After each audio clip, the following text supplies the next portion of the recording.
Hello students, मैं हूं प्रशांत पटेल और स्वागत है आपका M2 की इस ऑनलाइन क्लासेस में। इसमें हम बात कर रहे हैं मल्टीपल इंटीग्रल्स की, जिसके अंदर हमने डबल इंटीग्रल कंप्लीट कर लिया है। अब हम बात करेंगे ट्रिपल इंटीग्रेशन की। तो देखो, जैसे हम डबल इंटीग्रेशन में हमने 2 बार इंटीग्रेशन करना पड़ता था, इसमें हम 3 बार इंटीग्रेशन करते हैं। मतलब कि इसमें हमारे पास में, और दूसरी बात है कि हमारे पास में 3 वेरिएबल रहते हैं, एक्स वाई और जेड। ठीक है, ये हो गया triple integration F X Y Z. ठीक है, अब देखो, डबल इंटीग्रेशन तो होता था, वो एक एरिया स्पेसिफिक के लिए होता था। उसमें हमारे पास 2 डायमेंशन रहती थी, एक्स और वाई, और हम उसके थ्रू एक एरिया वाइज निकाल लेते थे।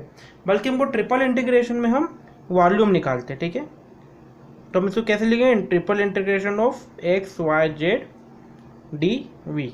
ठीक है, अब ये जो डी वी है, इसमें क्या हो जाएगा, इसके अंदर D X D Y D Z तीनों आ जाएगा। मतलब किसको हम ऐसे लिख सकते हैं? Triple integration of volume F X Y Z D X D Y and D Z. अब जो ये वी है, वॉल्यूम है, इसकी कुछ लिमिट होगी, अपर लिमिट लोअर लिमिट। अब देखो, वॉल्यूम होता है तो मतलब कि 3 डायरेक्शन में होता है, 3D में होता है कुछ ऐसा, राइट। तो उसकी कुछ लिमिट होगी, तो कि हमारे को मान लो कि ये हमारी एक्स एक्सिस है, ये वाई है, जेड है। ठीक है, तो एक्स में कुछ उसकी लिमिट होगी, मैक्सिमम मिनिमम। वाई में उसकी कुछ मैक्सिमम और मिनिमम लिमिट होगी, जबकि जेड में भी उसकी कुछ लिमिट होगी, मैक्सिमम और मिनिमम। ठीक है, तो उसको हम कैसे लिख सकते हैं? इसको हम लिख सकते हैं limit n tends to infinity summation of n equal to 1, sorry I equal to 1 to n f x y z partial differentiation of xi yi and zi। ठीक है, अब इसमें तो ये डेल्टा एक्स आई, डेल्टा वाई आई और delta Z I, ये क्या है? तो ये है, ये कंबाइंडली कहलाते हैं डेल्टा वी आई। मतलब कि वॉल्यूम ऑफ आइथ सब वॉल्यूम। मतलब कि इसका जो हमने निकाला है, आइथ पार्ट में जो भी वॉल्यूम रहेगा, ठीक है, एक्स एक्सिस में, वाई एक्सिस में, जेड एक्सिस में, उसकी लिमिट्स रहेगी, वो आएगी इसके अंदर। ठीक है, मतलब कि अल्टीमेटली ये तुम तो इतना ध्यान रखो कि जो वॉल्यूम है, एक्स वॉल्यूम को हम जब तो ब्रेक करेंगे तो उसके लिमिट्स एक्स एक्सिस में कुछ निकल जाएगी, वाई में कुछ निकल जाएगी और जेड में कुछ निकल जाएगी। ठीक है, और उसको कंबाइनली हम बोलेंगे डेल्टा वी आई। ठीक है, तो ये हमारा था ट्रिपल इंटीग्रेशन का एक छोटा सा इंट्रोडक्शन। अब आगे हम बात करेंगे कि इसकी लिमिट्स कैसे फॉर्म होती है। तो देखो, हमने डबल इंटीग्रेशन में देखा था कि हमारे पास में 2 कोऑर्डिनेट्स रहती है, एक्स और वाई। तो एक्स किसी एक की हम लिमिट को कांस्टेंट मान लेते हैं, मतलब कि किसी एक की लिमिट हम डायरेक्ट फाइंड कर लेते हैं। हम मान लो कि हम एक्स की लिमिट हम डायरेक्ट फाइंड आउट करेंगे 0 to 1 या 0 to a।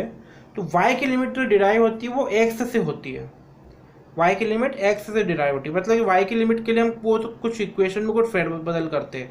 अगर मान लो कि हमको इक्वेशन दी थी X plus Y equal to 1, तो वाई की लिमिट यहाँ से निकल जाती है 0 to 1 माइनस एक्स। ठीक है, तो ये वाई की लिमिट निकल जाती है। मतलब कि डिराइव कहाँ से हो रही है? ये हो रही है एक्स से। ठीक है, यहाँ पर 2 थी, अब यहाँ पर हमारे पास 3 लिमिट्स है। कौन कौन सी है? एक्स है, वाई है और जेड है। तो देखो, मान लो इसमें तब एक की लिमिट कोई भी निकलेगी, जो कि डायरेक्ट हम निकालेंगे। मान लो एक्स की निकालते हैं हम, इसकी लिमिट हो गई ए टू बी। अब जो वाई की लिमिट रहेगी वो हम एक्स से डिराइव कर लेंगे। कैसे? जैसे हम इसमें करते हैं, y1x टू y2x। अब जो z की लिमिट आएगी, वो z की लिमिट x और y दोनों से डिराइव होगी। कैसे? जेड की लिमिट आएगी f1 xy से f2 xy, ठीक है। तो यहाँ पर जो z की लिमिट रहेगी वो डिराइव होगी y से और y की होगी x से, ठीक है। जब भी हम डिफ्रेंसिएशन करेंगे तो सबसे पहले हम जब भी हम इंटीग्रेशन करेंगे तो सबसे पहले हम करेंगे z का इंटीग्रेशन करेंगे, फिर हम आएंगे किस पे, y पे, फिर हम y को इंटीग्रेट करेंगे, उसके बाद हम आएंगे x पे और फिर हम x को इंटीग्रेट करेंगे,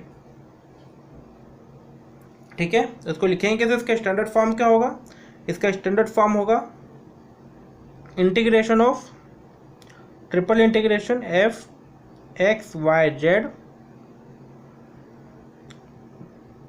dx dy dz equal to integration of x equal to a to b, integration of y equal to y1x to y2x, integration of z equal to f1 xy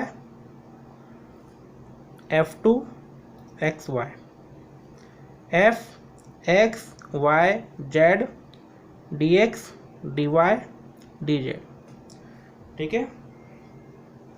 इसमें हम सबसे पहले इंटीग्रेट किसको करेंगे, सबसे पहले हम इंटीग्रेट करेंगे z को, फिर हम इंटीग्रेट करेंगे y को, फिर हम इंटीग्रेट करेंगे x को। जब हम z को इंटीग्रेट करते हैं तब x और y कांस्टेंट रहता है, ठीक है। जब हम y को इंटीग्रेट करते हैं तब x और z कांस्टेंट रहता है, जब हम x को इंटीग्रेट करते हैं तब y और z कांस्टेंट रहता है, ठीक है। तो ये चीज़ आप ध्यान में रखिए।